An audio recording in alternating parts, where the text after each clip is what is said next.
We have a visitor in the greenhouse today. Oh, we got two visitors. Rose is over there too, checking things out. Hi, Rose.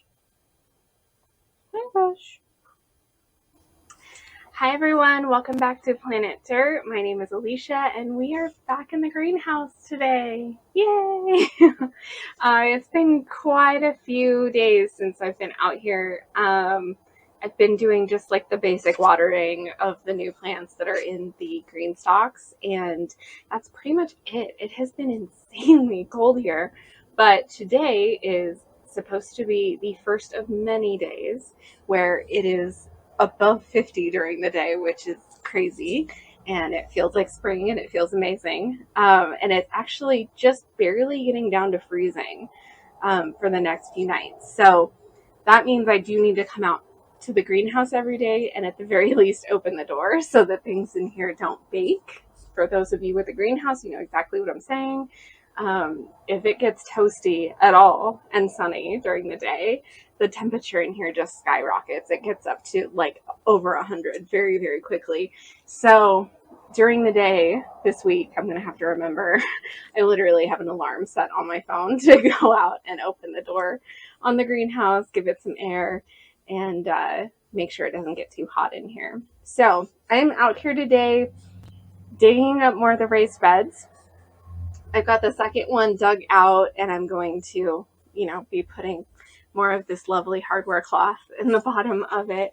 I haven't seen any more vole activity, thank goodness, but I'm just not taking any chances. So I'm gonna finish that over the next week, hopefully, when it's really nice and warm and lovely out here before it gets cold again, I'm sure. So that's the plan for that. But when I was out here, and I'll show you really quick. All right, so here's the damage on the second bed. Damage, I shouldn't say it like that. There's nothing wrong with the bed. But I have it most of the way dug out. It's just this side that needs to be taken care of, a little bit more dirt taken out of there, and then I can cut the piece of hardware cloth and line it in here. And then, of course, I have two more beds after that. So my brother is coming over, hopefully, in the next couple of days, and so I'll have a little bit of help to finish this out. I did also want to peep over to the green stalks because my marigolds have germinated. The strawberries are growing beautifully. Got lots of new green growth. And then these, the shelling peas, just popped up really, really quickly. I forgot how quickly those things grow. And then I'm also super excited because we had a little experiment going with the cilantro and it has all germinated. So we'll see if I can get it to grow and get a harvest off of it before it bolts. And then down here is the bok choy. It's looking lovely. And my lettuce is also looking so good. I'm just so happy to have things growing and pretty in here. I was really bummed when I had to rip out my staff guides. Really bummed. Oh, but before I forget. All right, so when I was having that bowl issue, I came in here and I took out all of the produce that was in here, but there's parsley and celery growing back, and both of those are kind of a pain to germinate. So what I'm thinking is that I should take some of that and just put it in a pot so that when I dig all of this out, I can just put it right back. Because it's overwintering there beautifully. And honestly, if I start more from seed, I have started a little bit more celery from seed. I'll link the video of the things that I've started so far. But I don't think I've done any more parsley. And I do remember that being a pain to get germinated as well. So I'm thinking I'm going to dig those up and just put them in pots and just stick them right back where they are. Because they did overwinter beautifully over there, and they've been growing great, and I kind of just don't want to mess with them. I kind of just want to keep them there. So that's the plan for that. All right, so that is the update for the greenhouse, the stuff that is growing. I also have my fruit plants that are growing. The raspberries are popping up looking great. There's new growth on even the gooseberries. I see little tiny bits of new growth on them. Um, the blueberries, I mean, they're alive. I don't know if anyone else has this experience. Blueberries grow really slow. I don't know if it's me or what I'm doing or what's going on, but everything else is putting on new growth. Maybe they just need it to be a little warmer than it's been. I don't know. So, um, it has still been getting down into the freezing temperatures ish in the greenhouse at night. So I don't know, maybe I'll see a lot of new growth over the next couple of weeks as it warms up. But anyway, what I wanted to talk about today was someone asked me after my last video about seed starting. Um, just the things that I couldn't live without. And I'm not going to do like varieties, but I did think that that was an interesting thing. So if you're starting out in your garden and it's really easy to get overwhelmed when you look at all of the different things that you could possibly grow. And I would just encourage people to start with what you know you're going to use first. If you know you're going to use it, if you like eating it fresh, grow that. And then from there, you'll be more encouraged to keep going and experiment with other things if you find success in things that you actually like eating right off the bat and you know that about yourself. So I made a list of a few things that if I were forced to pare down, if I only had my greenhouse to grow in, or if I only had a couple of raised beds, if I had a much smaller space, what would I pare it down to and still grow every single year? And it's not a glamorous list, right? It's not anything where people are going to be like, ooh, you grew that in your backyard. No, it's not going to be that. But it is things, the list is full of things that I eat on a regular basis. I know my family likes. I know a ton of recipes that I can add it in at any time and it'll work. I didn't grow up eating a lot of fruits and veggies. We didn't have a lot of money growing up. And so, like, fresh things were like luxury, right? You bought things that were cheap in a can that were shelf stable because you didn't know when you were going to have money to go to the store and buy more things, right? So you bought whatever you could buy that was cheapest, that was going to go the longest and last the longest on your shelf and could be stretched. So we didn't have a lot of fresh fruits and veggies. And then when I had my kids, I decided that I was going to focus more on health and I was going to make sure that every meal that I had some kind of vegetable in it of some kind, right? Like no more just chicken and rice and cheese, right? That has absolutely no vegetable in it. I mean, I guess rice, I don't think rice is a starch, right? It's not actually a vegetable, even though it grows, right? But it's not a vegetable. No more of that. No more just steak and potatoes or whatever. It has to have something green in it, something nutritionally dense. So this was a thing that I decided a few years ago.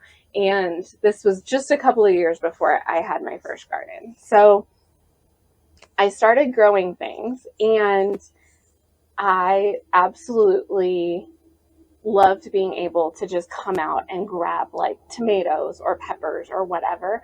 And just the convenience of having it right outside your door that you can just run and grab something and throw it in dinner is so criminally underrated. Like, you don't have to think about, oh, I have this recipe and it calls for, red bell peppers and now I need to go to the store because I don't have anything in my refrigerator that I could even substitute, right? All of that kind of goes out the window and all of the excuses for not doing it go out the window when you have it right outside your back door. So that was huge for me. It made a big difference. So all of that was a very long spiel, all to say that I'm going to talk now about the things that I will always probably grow in my garden, even if I don't have the time or energy to have a full growing space and plant all the things that I possibly could, um, I will still have these growing in my garden just because the level of convenience and flavor and nutritional value to our meals and our bodies and our lives have gone up so much just by having these things. So, first is going to be a shock. It's tomatoes. Tomatoes are so insanely versatile. So, my husband doesn't even like tomatoes. He doesn't. He doesn't like them fresh. Um, but he absolutely loves salsa. So, even if I could come out here and grab a tomato off of the vine and cut it open, put some salt on it, and have a snack, he would never do that, but he absolutely loves being able to have fresh salsa whenever he wants during the summer. So that is one thing. And I put slicers and cherry tomatoes on this list because, again, we're going for versatility. My oldest son, he's 5, he does not like tomatoes from the store. He won't eat them if you get him a hamburger from a restaurant or something and it's got a big slice of tomato on it. He will literally eat around it or take it off. And he's been doing that for years. But the tomatoes that are in my garden, he will come out here and pick one off of the vine and he will eat it just right off the vine like that. He absolutely loves them. So I will always have both of those in there because you can cook with them, you can make sauces with them, you can freeze them. They freeze beautifully. And it just doesn't, there's so many options when it comes to tomatoes. Number 2 would be sweet peppers. Now, I didn't put hot peppers on this list, and that is mainly because I'm a wimp. I can't handle anything spicy, so I would really only grow sweet peppers if I had no other choice. But peppers are insanely versatile as well. As much as I could come out here and probably pick a bell pepper, right, and put some salt on it and have a little snack, I generally don't do that. If I'm making like a veggie platter, maybe I'll do that. But peppers, you can just roast them in so many different cuisines. They go in soups, they go in stews, they go in, you can put them in spaghetti sauce, omelets, quiche. I've used them in so many different ways. And they are one of those things that it's super, super easy when you're cooking anything to just throw in some sauteed peppers and onions into it, and all of a sudden it's the dish is just better for you because it has more nutrition. Peppers are definitely one that I will always grow. It helps that I have a greenhouse, and the greenhouse creates kind of the ideal conditions for growing peppers. And it stays really hot and humid in here during the summer. And I get probably a month on either side of my season. So I get an extra 2 months of growing time because I have a greenhouse. So that helps out a lot in terms of yield for the peppers because they are a very slow growing plant. So if I did not have a greenhouse, I don't know if peppers would make it onto my list just for convenience sake. 3, zucchini. People are rolling their eyes. Zucchini is, again, so stinking versatile, and the plants are prolific. I have issues growing zucchini, and I still get zucchini coming out of my ears. So every year that I've grown it, I struggle with squash bugs really bad here, struggle with squash vine borers really bad here, and yet every single year I still come away with a really big crop.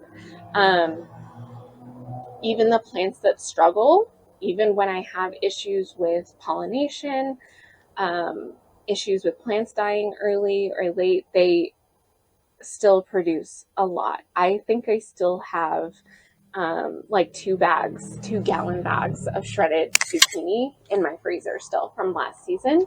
And it's not because I'm not using it. It's just because I had that much. And my zucchini plants didn't even do that good last year. I just had I think I had 4 of them, and each one produced just enough that I was in a constant supply. So my hope is that I could only grow 1 or 2 plants and just have it and say, oh, have it do well and have it be prolific. But and I'd rather plant more and get everything that I need for the season. Zucchini, we really like eating it fresh, but it goes really well in stir fries. You can stick it in soups. You can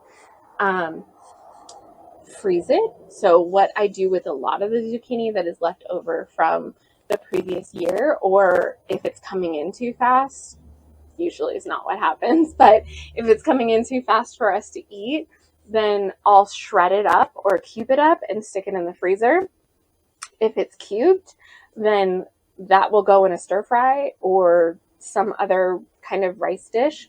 Or if it's shredded, then it can go in spaghetti. It just adds a little more nutrition to your spaghetti, beefs up the sauce a little bit so it's not as watery. And then you can also make zucchini bread, which my kids absolutely love zucchini bread. So I make it a lot as a nice little snack for them. So I love having that on hand, and I'll probably always have some of that growing in my garden. 4 was a surprise for me because I did not grow up eating this. I had never had Swiss chard until I grew it in my garden, and now I will always have Swiss chard. I have heard a lot of people say that Swiss chard is bitter, and that just really hasn't been my experience. Even growing it in the middle of summer, and it gets pretty hot here, I've never had it turn really bitter on me. Maybe I'm just thinking bitter in terms of kale bitter, and it's never gotten even kind of that. If anything, it kind of just tastes like spinach. And then in the winter, it gets a little sweeter. It's a lot more crisp in the winter, which is nice. But Swiss chard is just insanely versatile. You can use it however you would use spinach. So I put it in quiches a lot. I freeze it just like I would spinach, stick it in the freezer, and then when I'm making a quiche, I just crumple it up a little bit and stick it in there. Or you can cook it up with your onions and peppers and sausage and then put it in the quiche. I do that a lot, but you can also use it on sandwiches. It's just use it like a regular lettuce and stick it on a sandwich. Have a nice little BLT out of it. So it's one of those really versatile greens for me, and I'll probably always have that one as well. Celery. Number 5 is celery. And celery was a surprise for me because I'm not a big celery person. It's not like I've ever, gone out and just munched on a stick of celery, I'm not rabbit. I'm not rabbit from Pooh Bear. I just grab a stick of celery. But especially after the holidays, I can't beat the convenience, again, of just having it right outside my door. I was always the person who went and got a giant, they come in big old stalks at the store. You buy a thing of celery, I would use a couple of stalks of it for a stuffing recipe or whatever, or a soup recipe, and the rest of it would sit in my fridge and rot and go bad because I just wouldn't use it again. Having it in your garden means that there's no waste and you can just go out, harvest what you need. The rest of the plant just keeps growing, and you don't have to worry about buying something and then using 20% of it and the rest of it going bad because it's just sitting there. Celery also freeze dries and freezes pretty well. So my mom has a freeze dryer, and I gave her a bunch of celery to freeze dry, and it was really nice over the holidays because when I was making stuffing or something, it just added a little bit more of that celery flavor without trying to like beef it up with all of this extra vegetable, right? But I was able to sprinkle the freeze-dried celery leaves over the top of the stuffing.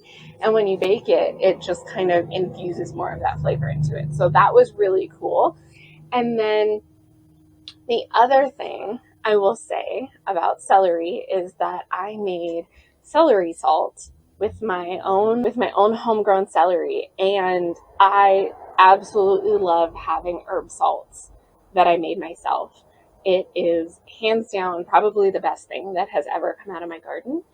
Celery is really, really great to have in the garden. It has a lot of applications that I never personally thought of. I love having celery salt just on my counter. You can just add it to whatever you're cooking. I made a bunch of different herb salts, and it's honestly one of my favorite things. 6 is cucumber. So cucumbers are pretty finicky. I know there are hybrid varieties that you can buy that they self-pollinate, right? There's only female flowers on the plant, and they self-pollinate, so you don't have to worry about relying on pollinators or anything like that. And I've thought about doing that. I didn't do that this year. I already ordered all of my seeds, and I told myself I'm not going to order any more seeds because I still have seeds from last year. I don't need to order any more. So maybe that's something I'll try in the future. But I absolutely love having fresh cucumbers pretty much all summer long. I do have to do a couple successions of cucumbers so that I can keep the harvest perpetual, because honestly, no matter how good I think I am at finding cucumbers on the plant, every single year, just I miss one. And all of a sudden I'm looking down and the plant's starting to die, and it's because there's this yellow giant cucumber that's like this big and it's way over mature, and the plant did its job, so it stops producing. Happens like clockwork every single year, no matter how much I hunt for every last cucumber off that plant to keep picking them. One of them always escapes me. So I just keep a constant flow of them. I think I start probably 2 or 3 successions of them throughout the summer, just so that I'll have more of them coming in. I love a cucumber salad over the summer. It's just delightful, refreshing. Tomatoes and cucumbers and citrus and some herb salt, some basil salt, and you have an amazing, amazing fresh side no matter what over the summer. So that is also something I will always have in my garden. Lastly, I've hinted at this several times throughout my list. The last thing on my list are herbs, namely thyme, rosemary, oregano, and basil. So I put all of these together because most of them are perennials. And once you plant them, well, at least they're perennial here. Once I plant them, I don't have to go out there and start new plants every year. I started some more thyme this year, but that's only because where I have my thyme plants, they get really, really hot. They get a lot of afternoon sun where they currently are, in my big long herb bed. And so I started a couple of extra thyme plants this year just because I want to move them and grow them also in a different spot. I'm not going to remove those plants, but I am going to add some more just so that I can have a little bit longer of a harvest. That being said, the basil I start every year. I start lots and lots and lots of basil and all different types of basil because I love just sweet basil. I love cooking with it. I made herb salts with it. It is the best herb salt I've ever had in my entire life. It is amazing. You can put it on any fresh vegetable and it's delicious, but you can also, I put it on some chicken and made some lemon herb chicken with it, and it was amazing. So I will always be doing that. And Making herb salts is insanely easy too. It's not anything that's massively involved. You just put salt and the fresh herbs in a food processor and run it until all of the herbs are basically disintegrated into the salt, and the salt helps grind them into little tiny pieces so that it integrates really well. And then you just pour it out on a cookie sheet and let it dry for a couple of days, and you have herb salt. It's amazing. It holds its color and its smell and its flavor insanely well, which is great because basil is actually super finicky if you try to dry it. If you try to just even air dry it, it usually just like loses all of its flavor and potency, and I don't really like it. I did not find that happen with the herb salt. I don't know if it's some kind of chemical reaction with the salt or something that keeps it fresh. I don't know. I have no idea, but it works and it's lovely. So I will always have that. The thyme, the rosemary, the oregano, I have those growing out in my garden. I started sage this year, and so hopefully I'll be able to put that one out in the garden as well. I have a different type of sage growing out there. I have some pineapple sage, and then I have a different variety of sage, but it's not the kind that you usually cook with. So it's not like the fuzzy green leaves that are like a more muted green. It's like a bright green, and it's not fuzzy leaves at all. And it kind of reminds me more of a salvia than a sage. I don't know. I don't honestly remember where I got the seeds for that, so it might be a salvia, not a sage. But I'll be putting some sage out there as well. And so hopefully I can have that as a perennial too. But those ones I will always have no matter where I go. Herbs are kind of hard to start from seed generally because the seeds are like so small and it gets really finicky. But they also mostly can grow from cuttings too. So thyme roots out really well, and so does basil. So what I will do if my thyme does not grow from my seeds, because I did that in my winter sowing, and I've never done winter sowing before, and I don't know how it's going to work out. A couple of the things in my jugs I did take a peek are starting to germinate, but not all of them. I would say it's about half and half. And the very smart person that I am, I did not label the outside of my jugs. I didn't label all of them. I labeled the outside of some of them, but I did not label the outside of all of them. My garden goals, I'm already failing. But I do have tags on the inside of the jugs. I just can't read those from the outside. So it'll be a surprise in a couple of weeks when we open up the jugs and see what grew and what didn't. But anyway, so if my thyme does not germinate, it's okay. I will just take cuttings from my current thyme plant. I will root them out and then plant those instead. So that is pretty much all today. This was a nice little break for me in between digging. So I'm going to continue digging and get back to it and hopefully get this bed lined today. But thank you for coming along, showing up, and talking with me today. And if you have any tried and true veggies that you have to have in your garden every year, let me know in the comments. I'd love to hear more. And I'll see you next time. Bye.